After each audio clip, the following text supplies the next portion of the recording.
नमस्कार दोस्तों, कैसे हैं आप सब। मैं आशा करता हूं कि आप सब अच्छे होंगे। आइए एक बार फिर आप सभी का हमारे YouTube चैनल पर स्वागत है। आइए आज हम जानेंगे, बहुत सारे कमेंट आ रहे थे कि हम अपना स्केल किसे माने, किस बटन को, किस स्वर को हम अपना स्केल माने। हारमोनियम में इतने सारे स्वर हैं, हम किस बटन को अपना सा मान करके हम उस पर अभ्यास करें, अपना रियाज करें। इसी पर आज का ये वीडियो है। तो सबसे पहले बता दूं दोस्तों कि हारमोनियम में जितने भी स्वर हैं, 42 पटरी का हारमोनियम है, 42 बटन का हारमोनियम है ये। इसमें किसी भी बटन को हम अपना सा मान सकते हैं।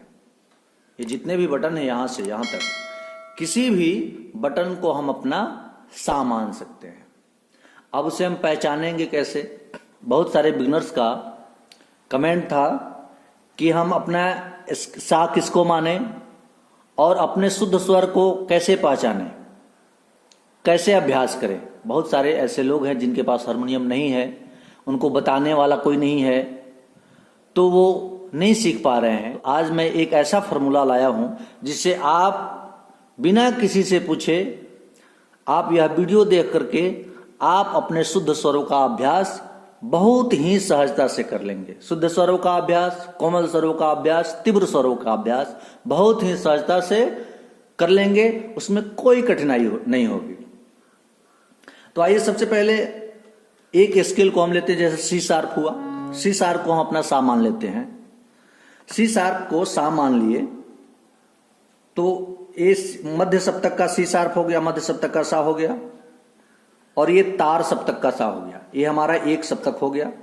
मध्य सप्तक के सा से तार सप्तक के सा तक एक सप्तक हो गया। ये नीचे मंद्र सप्तक हो गया, इसके ऊपर तार सप्तक हो गया। इसको हम अपना स्केल मान लिए, सा मान लिए। पहली काली हमारा सा हो गया, तो हमारा रे कौन होगा? दूसरी काली हमारा रे होगा। पहली काली और दूसरी काली के बीच में एक सफेद बटन का अंतर है। एक सफेद बटन का अंतर है पहली काली और दूसरी काली के बीच में, या कहें कि सा और रे के बीच में एक बटन का अंतर है। एक बटन का अंतर होता ही है। सा और रे के बीच में एक ही बटन का अंतर होता है। फिर रे और ग के बीच में एक बटन का अंतर है, जैसे ये रे है और ये ग है। रे और ग के बीच में एक बटन का अंतर यहां भी होता है। ग और म के बीच में किसी भी बटन का, किसी भी स्वर का अंतर नहीं रहता। ग के बगल में म ही होता है, शुद्ध म। म और प के बीच में फिर एक बटन का अंतर होता है। प और ध के बीच में फिर एक बटन का अंतर होता है। ध और नी के बीच में एक बटन का अंतर होता है, और नी के बाद सा होता है। नी के बाद सा होता है। नी और सा के बीच में कोई बटन का अंतर नहीं होता है। समझ गए? सा और रे के बीच में एक बटन का अंतर, एक स्वर का अंतर। फिर रे और ग के बीच में एक बटन का अंतर। ग और म के बीच में किसी भी बटन का अंतर नहीं होता है। इसके बीच में कोई बटन नहीं होता है, कोई स्वर नहीं होता है।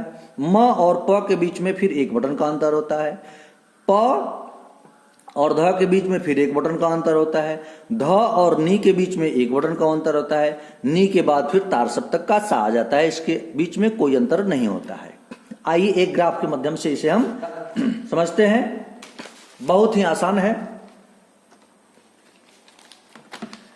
एक सप्तक में 12 स्वर होते हैं, कोमल और तीव्र मिलाकर के। आप जैसा कि जानते हैं 12 स्वर। अब इसे हम लिख लेंगे। सा, उसके बाद है रे, फिर आएगा रे, ग, फिर ग, 2 ठो रे है और 2 ठो ग है। फिर म, फिर म, प एक ही है, ध 2 ठो है, ध, फिर ध 2 ठो है, नी भी 2 ठो है, नी, और फिर हो गया ये नी। कितने हो गए? 1 2 3 4 5 6 7 8 9 10 11 12। ये म के बीच में खड़ी रेखा होती है। अब इसमें कोमल और तीव्र सभी स्वर हैं, आप देख लें इसे। इसमें कोमल और तीव्र सभी स्वर हैं। तो सा के बगल में जो ये कोमल रे है और ये शुद्ध रे हो गया। तो सा और शुद्ध रे के बीच में कोमल रे का अंतर होता है। और आइए इसको अंडरलाइन कर देते हैं हम। कोमल रे का अंतर होता है सा और रे के बीच में। फिर रे और शुद्ध ग के बीच में कोमल ग का अंतर होता है, ये कोमल ग है। फिर ग और म के बीच में कोई बटन का अंतर नहीं होता। ग और म के बीच में किसी भी स्वर का अंतर नहीं होता। म और प के बीच में तीव्र म का अंतर होता है। दो म है, एक तीव्र और एक शुद्ध, तो तीव्र म का अंतर होता है म और प के बीच में। प और ध के बीच में ये प और ये शुद्ध ध है, ये कोमल ध है। प और ध के बीच में कोमल ध का अंतर होता है। फिर ध और नी के बीच में कोमल नी का अंतर होता है। तो ये 5 विकृत स्वर हैं। इनका नाम विकृत स्वरों के नाम से भी इन्हें जाना जाता है। कौन कौन से? रे, ग, तीव्र म, ध और नी। कोमल रे, कोमल ग, कोमल ध, कोमल नी और तीव्र म, ये 5 विकृत स्वर है, ये शुद्ध स्वर है। तो जैसा कि हमने आपको बताया कि सा और रे के बीच में एक बटन का अंतर होता है, रे और ग के बीच में एक बटन का अंतर रहता है, ग और म के बीच में किसी भी बटन का अंतर नहीं होता है, म और प के बीच में एक बटन का अंतर होता है, म और प के बीच में एक बटन का अंतर होता है, प और ध के बीच में एक बटन का अंतर होता है, ध और नी के बीच में भी एक बटन का अंतर होता है। अब इसी तरह हम किसी भी स्केल को सामान करके हम बजा सकते हैं। आइए देखते हैं। जैसे हम कोमल ध को अपना सा मान लिए, कोमल ध को अपना हम अगर सा मान ले रहे हैं, तो फिर रे कौन होगा? सा और रे के बीच में एक बटन का अंतर है, सा और रे के बीच में एक बटन का अंतर, तो ये सा हो गया और ये रे हो गया, इसके बीच में एक बटन का अंतर होगा, एक बटन के बाद रे है। फिर रे और ग के बीच में एक बटन का अंतर होगा, तो फिर ये हमारा ग हो जाएगा। ग और म के बीच में किसी भी बटन का अंतर नहीं है, ग और म के बीच में किसी भी बटन का अंतर नहीं है, तो फिर ये हमारा म होगा, ये सा होगा, ये रे होगा, ये ग होगा, ये म हो जाएगा।